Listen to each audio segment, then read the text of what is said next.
विकासाच्या नावाखाली ठाणे शहरात अनेक पायाभूत प्रकल्प सध्या उभारण्यात येत आहेत. अगदी विकास आराखड्यात नमूद नसलेले प्रकल्प देखील राबवले जात आहेत.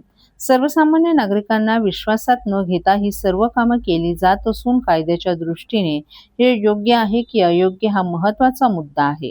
मोठे प्रकल्प म्हणजे खरा विकास नव्हे. आता तर महापालिकेबरोबरच राज्यकर्त्यांना देखील कायदा आणि घटना सांगण्याची वेळ आली आहे, अशा शब्दात सर्वोच्च न्यायालयाचे माजी न्यायमूर्ती अभय ओक यांनी फटकारले. ठाणे शहरातील वाहतूक कशी असावी यांच्यासह विविध विषयांवर आज नौपाड्यातील सरस्वती विद्यालयात एका चर्चासत्राचं आयोजन करण्यात आलं होतं. यावेळी आपले विचार मांडताना अभय ओक यांनी परखड भाष्य केलं. ठाणे शहरातील विविध विकास प्रकल्प आणि विकास आराखडा यावर बोलताना त्यांनी या सर्व प्रक्रियेत सर्वसामान्य नागरिकांचा सहभाग हा महत्त्वाचा असल्याचं सांगितलं. विकास आराखडा हा साधारणतः 10 वर्षांचा असून तो तयार करताना नागरिकांचे आक्षेप, हरकती आणि सूचना यांचा विचार केल्यानंतर आराखडा मंजूर होतो. मोठ्या प्रकल्पांचा विकास आराखड्यात समावेश नसताना देखील प्रकल्प ठाण्यात राबवले जात असल्याचं ओक यांनी स्पष्ट केलं. विकास आराखडा तयार करणं आणि त्याची अंमलबजावणी करणं या बाबी प्रत्यक्षात आणताना नगररचना अधिनियमातील तरतुदींकडे दुर्लक्ष करणं योग्य नसल्याचंही त्यांनी सांगितलं. शहरात राहणाऱ्या नागरिकांचं जीवन किती सुरक्षित आणि सन्मानपूर्वक आहे याला अतिशय महत्त्व असल्याचं ओक यांनी नमूद केलं. ते सर्व निकष पडताळून पाहिले तर ठाणे शहर सपशेल अपयशी ठरल्याची टीकाही त्यांनी केली आहे. ठाण्यात अनेक प्रकल्पांच्या नावाखाली खारफुटी तसंच जुनी झाडे मोठ्या प्रमाणावर तोडण्यात आली आहेत. त्यावर भाष्य करताना अभय ओक यांनी पर्यावरणाचा समतोल ढासळणारी ही वृक्षतोड अतिशय घातक असून त्यावर गांभीर्याने विचार करण्याची वेळ आल्याचं सांगितलं. विकास प्रकल्प जरूर राबवा, परंतु कायदा आणि घटना याचा अभ्यास करून मगच निर्णय घ्या, अशी सूचनाही त्यांनी केली. ज्येष्ठ अणुशास्त्रज्ञ डॉक्टर नील काकोडकर यांनी देखील जनतेचा दर्जा लक्षात घेऊन प्रकल्प राबवा असे विचार मांडले. या चर्चासत्रात मराठी विज्ञान परिषदेचे सचिव अ. देशपांडे, सुरेंद्र दिघे, वास्तुविशारद सुलक्षणा महाजन यांच्यासह अनेक मान्यवरही उपस्थित होते.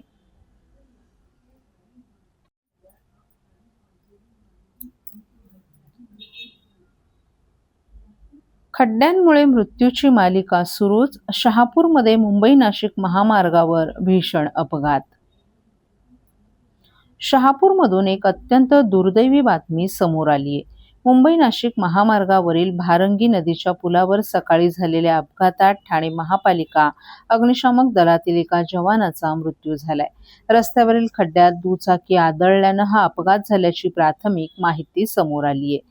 विकास लहू गोरे वय वर्ष 31 हे शहापूर सरलंबा रोडवरील बामणे गावचे रहिवासी असून कामावर जात असताना त्यांच्या बुलेटचा खड्ड्यात अपघात झाला. खड्ड्यात दुचाकी आदळल्यानंतर विकास गोरे रस्त्यावर कोसळले आणि डिवायडरवर आदळल्यानं त्यांना गंभीर दुखापत झाली. अपघातानंतर स्थानिकांनी त्यांना तातडीनं शहापूर उपजिल्हा रुग्णालयात उपचारासाठी दाखल केलं, मात्र उपचारादरम्यान त्यांचा मृत्यू झाला. विशेष म्हणजे विकास गोरे हे ठाणे महापालिका अग्निशमन दलात कार्यरत होते. कर्तव्य बजावण्यासाठी जात असताना खड्ड्यांमुळे झालेल्या अपघातात जवानाचा मृत्यू झाल्यानं परिसरात हळहळ व्यक्त होते. या घटनेनंतर मुंबई नाशिक महामार्गावरील खड्ड्यांचा गंभीर प्रश्न पुन्हा एकदा ऐरणीवर आला आहे. रस्त्यांवरील खड्ड्यांमुळे आणखीन किती बळी जाणार असा संतप्त सवाल स्थानिकांकडून उपस्थित केला जात आहे. महामार्गावरील खड्डे तातडीनं बुजवून रस्त्याची दुरुस्ती करावी आणि वाहन चालकांच्या सुरक्षिततेसाठी प्रशासनानं ठोस उपाययोजना कराव्यात अशी मागणी स्थानिकांकडून करण्यात येत आहे. विकास लहू गोरे यांचा दुर्दैवी खड्ड्यांमुळे मृत्यू झालेला आहे. त्याच्या कुटुंबावर जो आघात झालेला आहे, ह्या आघातात सरकारने त्याला काहीतरी आपला ह्या 9 महिन्याच्या 2 मुली आहेत, या मुलींना सहकार्य करावा आणि प्रमुख म्हणून तोच आपला ठाण्याला ड्युटीवर जात असताना नाशिक, बॉम्बे ह्या हवेच्या ठिकाणी असे मोठे खड्डे पडलेले आहेत. दादा, दात घासताय ना, मग पाणी का वाया घालवताय? ताई, भांडी घासा नाहीतर फोन पहा, पण नळ का चालू ठेवलाय?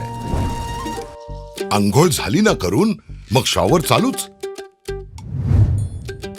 कपडे धुताय पण पाणी वाया जात आहे, त्याचं काय? गाडी अशी धुत आहे आणि उद्या पाणी कायमचं संपलं तर? पाण्यासाठी किती जणांची वणवण होते. कित्येक कुटुंबांना तर पाणी मिळतही नाहीये. पाणी बोलत नाही, पण आपण त्याची किंमत जाणली पाहिजे. पाण्याचा अपव्यय टाळा, परिस्थिती भीषण होऊ शकते. प्रत्येक थेंब जपा, पाणी वाचवा. पाणी ही निसर्गाची देणगी आहे. पाणी निर्माण करता येत नाही. पाण्याची बचत हीच पाण्याची निर्मिती. ठाणे महानगरपालिकेतर्फे जनहितार्थ जारी.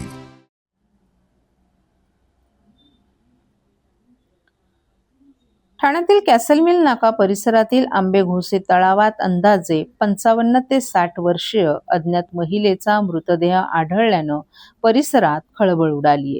या घटनेची माहिती मिळताच राबोडी पोलीस, आपत्ती व्यवस्थापन कक्ष आणि अग्निशमन दलाचे जवान घटनास्थळी दाखल झाले. जवानांच्या मदतीनं या महिलेचा मृतदेह तलावातून बाहेर काढण्यात आलाय. त्यानंतर राबोडी पोलीस कर्मचाऱ्यांच्या उपस्थितीत हा मृतदेह ठाणे जिल्हा शासकीय रुग्णालयात शवविच्छेदनासाठी दाखल करण्यात आलाय. मृत महिलेची ओळख अद्याप पटलेली नाही. महिलेनं आत्महत्या केली की अन्य काही कारणांमुळे तिचा मृत्यू झाला याचा तपास राबोडी पोलीस करत आहेत. शिवसेनेच्या माजी आमदार आणि नगरसेविका यामिनी जाधव यांची उपमुख्यमंत्री एकनाथ शिंदे यांनी ब्रीच कँडी रुग्णालयात जाऊन भेट घेतली. गेल्या काही वर्षांपासून यामिनी जाधव या कर्करोगाशी झुंज देत आहेत. गेल्या काही दिवसात त्यांची प्रकृती पुन्हा खालावल्यानं त्यांना उपचारासाठी रुग्णालयात दाखल करण्यात आलं आहे. यावेळी एकनाथ शिंदे यांनी यामिनी जाधव यांच्या प्रकृतीची आस्थेने विचारपूस केली. तसंच डॉक्टरांकडून त्यांच्यावर सुरू असलेल्या उपचारांची आणि प्रकृतीची माहिती घेतली. यामिनी जाधव यांच्या प्रकृतीत लवकरच लवकर सुधारणा व्हावी अशी सदिच्छा शिंदे यांनी व्यक्त केली. यावेळी यामिनी जाधव यांचे पती आणि शिवसेनेचे भायखळा उपनेते यशवंत जाधव हे देखील उपस्थित होते. ठाण्यात खड्ड्यांमुळे झालेल्या अपघातात TDRF जवान विकास लहुगोरे याचा दुर्दैवी मृत्यू झाला. शहापूरवरून ठाण्यात कामावर येत असताना खड्ड्यांमुळे त्यांचा अपघात झाला होता. या घटनेनंतर ठाणे महानगरपालिकेनं मृत जवानाच्या कुटुंबियांना मदतीचा हात देण्याचा निर्णय घेतला आहे. महापौर शर्मिला पिंपळकर गायकवाड यांनी दिलेल्या माहितीनुसार विमा योजनेअंतर्गत कुटुंबियांना 25 लाख रुपयांची मदत देण्यात येणार आहे. याबाबत महापालिका आयुक्तांसोबत चर्चा केली जाणार असल्याचंही त्यांनी सांगितलं. तसंच विकास गोरे यांच्या कुटुंबातील एका व्यक्तीला ठाणे महापालिकेत नोकरी देण्याबाबतही कार्यवाही केली जाणार आहे. दरम्यान शहरातील खड्ड्यांच्या प्रश्नांवर महापौरांनी महापालिका अधिकाऱ्यांना पुन्हा एकदा सूचना दिल्यात. पुढील 2 ते 3 महिने पावसाचा जोर कायम राहण्याची शक्यता असल्याने शहरातील सर्व खड्ड्यांची पाहणी करून ते लवकरात लवकर भरण्याचे आदेशही देण्यात आले आहेत. खड्ड्यांमुळे भविष्यात कोणाचाही जीव जाऊ नये यासाठी महापालिका आवश्यक ती खबरदारी घेत असल्याचं महापौर शर्मिला पिंपळकर गायकवाड यांनी स्पष्ट केले. त्यांच्या कुटुंबियांना करण्यात येणार आहे. श्री विकास लहू गोरे TDRFचे आपले जवान आज सकाळी मला वाटतं शहापूरवरून ठाण्याकडे निघताना बाईकवर होते ते आणि बाईक अपघात त्यांचा आज झालेला आहे. ठाणे महानगरपालिकेकडून ज्या अशा घटना घडल्या जातात त्या सर्व कर्मचाऱ्यांना आपण एक उपाययोजना त्यांच्यासाठी केलेलीच आहे. इन्शुरन्सच्या अंतर्गत 25 लाख रुपये जे आपण त्यांना देणार आहोत, पण त्याबद्दलची चर्चा मला वाटतं आयुक्त लेवल आणि माझ्या लेवलला होणार आहे आणि त्याच्यातून आपण नक्कीच प्रयत्न करतोय.